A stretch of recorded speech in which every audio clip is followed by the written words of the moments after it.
નમસ્કાર મિત્રો, ખાસ કરીને આજના વિડીયો દ્વારા આપણે આ બંગાળની ખાડીની સિસ્ટમ, મોન્સૂન ઓફશોર ટ્રફ અને એને કારણે જે વરસાદ પડી રહ્યા છે અને હજુ કેટલા વિસ્તારમાં વરસાદ પડશે, કઈ તારીખ સુધી પડશે, એ તમામ વિષયની ચર્ચા કરવાની છે। પણ સૌપ્રથમ હું આપને એ જણાવી દઉં, ઘણા બધા ખેડૂત ભાઈઓ જે દવા છાંટવાનું ડ્રોન લેવા માટે ઈચ્છા વ્યક્ત કરી હતી અને આઈ ખેડૂત પોર્ટલ ઉપર જે અરજી કરી હતી એ અરજીઓમાં પણ ઘણા બધા ખેડૂત ભાઈઓને હવે આઈ ખેડૂત પોર્ટલ તરફથી કોલ આવતા હશે। એમને જે સબસિડી માટે એ માન્ય ગણ્યા હશે એવા તમામ ખેડૂત ભાઈઓ હવે જો ડ્રોન ખરીદવા માંગતા હોય તો ડ્રોનમાં પણ ઘણા બધા આવે છે, પણ જે મલ્ટી જીએનએસએસ ટેકનોલોજી વાળું આજના જમાનાનું આધુનિક જે ડ્રોન છે એના વિશે અમે ઘણા સમય પહેલા એક વિડીયો મૂકેલો હતો ને એ વિડીયો પણ આ વિડીયોના અંતમાં સાઈડમાં બતાવવાનું છે। દરેક મિત્રોએ આ વિડીયોના અંતમાં વિડીયો જોઈ લેવાનો છે। ડ્રોન ખરીદતા હોય તો એગ્રી ઓનનું જે કૃષક 2i ડ્રોન આવે છે એ ડ્રોન ખરીદવાનો આગ્રહ રાખો, જે ક્વોલિટી વાઇઝ અને સર્વિસ વાઇઝ આપણા માટે ખૂબ સારું છે।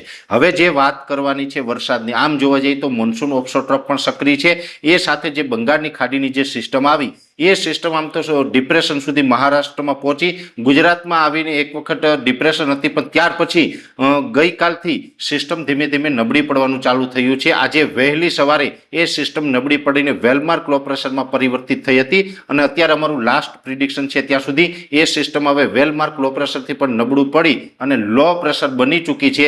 આ લો પ્રેશર છે એ અત્યારે મધ્યપ્રદેશ, રાજસ્થાન અને જે ગુજરાતની બોર્ડરો એકઠી થાય છે ત્યાં છે, એટલે કે અરવલ્લી, ઉદયપુરના જે દક્ષિણ ભાગો અને મધ્યપ્રદેશના જે ભાગો છે એ ભાગો ઉપર અત્યારે સ્થિર થઈ છે અને આ સિસ્ટમના જે શિયર ઝોન હોય છે એ ગુજરાતના મોટા ભાગના વિસ્તારો ઉપરથી પસાર થઈ રહ્યો છે, જેમાં ખાસ કરીને જોવા જઈએ તો દક્ષિણ ગુજરાત, મધ્ય ગુજરાત અને ઉત્તર ગુજરાતમાં અત્યાર સુધીમાં સારો એવા વરસાદનું પરફોર્મન્સ જોવા મળ્યું। અનેક જગ્યાએ ભારેથી અતિભારે વરસાદ નોંધાયા। સૌરાષ્ટ્રમાં પણ જે બોટાદ અથવા તો આપણે કહી શકાય ભાવનગર, સુરેન્દ્રનગર, મોરબી એમાં સારા એવા વરસાદ પડ્યા છે। બીજા વિસ્તારમાં વરસાદનું પ્રમાણ ઓછું છે। હવે આવનારા દિવસમાં વાત કરવા જઈએ તો હજુ આ સિસ્ટમ છે 2 દિવસ સુધી ગુજરાતમાં સારી એવી અસર કરશે। આવતીકાલે 2 ઓગસ્ટ ને પરમ દિવસે 3 ઓગસ્ટ 2 દિવસ સુધી હજુ પણ ગુજરાતમાં સારું એવું વરસાદનું પરફોર્મન્સ જોવા મળશે, જેમાં મધ્ય ગુજરાત અને ઉત્તર ગુજરાતની અંદર હવે આવનારા 2 દિવસ સુધી વરસાદની તીવ્રતા વધુ રહેશે, બીજા વિસ્તારમાં તીવ્રતા ઓછી રહેશે। જોકે આમ તો ગુજરાતના તમામ વિસ્તારની અંદર આ રાઉન્ડમાં પણ પાકને એક પિયત આપી શકાય એવો વરસાદ તો થઈ જ ચૂક્યો છે, પણ હવે જે વરસાદ પડવાના છે એની તીવ્રતા છે એ ઉત્તર ગુજરાત અને મધ્ય ગુજરાતમાં રહેવાની છે, જેમાં ખાસ કરીને જો સૌરાષ્ટ્રની વાત કરવા જઈએ તો સૌરાષ્ટ્રની અંદર રાજકોટ, જુનાગઢ, ગીર સોમનાથ, અમરેલી જેવા વિસ્તાર છે એમાં હળવાથી મધ્યમ વરસાદ જોવા મળશે। પશ્ચિમ સૌરાષ્ટ્રના જે ભાગો છે એટલે કે દ્વારકા, જામનગર, પોરબંદર છે એમાં કોઈ મોટા વરસાદ છે એ હવે 2 દિવસમાં થવાના નથી। આ એક ચોક્કસ છે કે આવતીકાલે એટલે કે 2 ઓગસ્ટના રોજ પશ્ચિમ સૌરાષ્ટ્રમાં ચોક્કસથી વરસાદનું પરફોર્મન્સ જોવા મળશે, પણ ભારે વરસાદ નહીં હોય, સામાન્યથી હળવો મધ્યમ વરસાદ હશે। કહી શકાય કે અડધા ઇંચથી લઈને 1 ઇંચ, અમુક જગ્યાએ 2 ઇંચ આસપાસ વરસાદ વરસી શકે છે। એટલે આ પ્રકારનું પશ્ચિમ સૌરાષ્ટ્રમાં દ્વારકા, પોરબંદર કે જામનગરનું પરફોર્મન્સ રહેવાનું છે। એટલે ઓલ ઓવર જોવા જઈએ તો ઓલ ઓવર ગુજરાતમાં વરસાદનું પરફોર્મન્સ સારું રહ્યું। પશ્ચિમ સૌરાષ્ટ્ર હજુ પણ નબળા છે એની પાછળનું પણ કારણ છે કે અરબ સાગરના જે ઉત્તર ભાગો છે, કચ્છ અને જે પશ્ચિમ સૌરાષ્ટ્રથી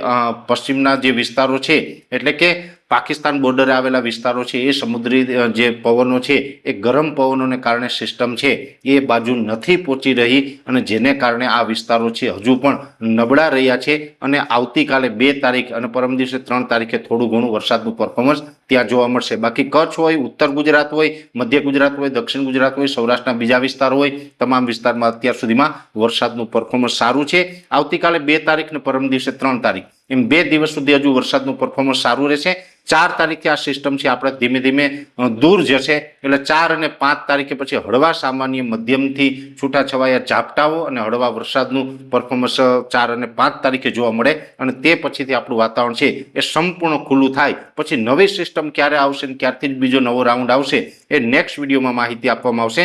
પણ શરૂઆતમાં મેં આપને જણાવ્યું હતું, આ સાઈડમાં વિડીયો દેખાઈને ટચ કરીને જશો એટલે દવા છાંટવાના ડ્રોન વિશેની સંપૂર્ણ માહિતી મળી જશે। દરેક મિત્રોએ આ વિડીયોને લાઈક આપીને દરેક ગ્રુપમાં શેર કરવો, યુટ્યુબ ઉપર જોઈ રહ્યા હોય તો ચેનલને સબસ્ક્રાઇબ કરજો, સાથે ફેસબુક તથા ઇન્સ્ટાગ્રામ આઈડીને ફોલો કરજો। નમસ્કાર।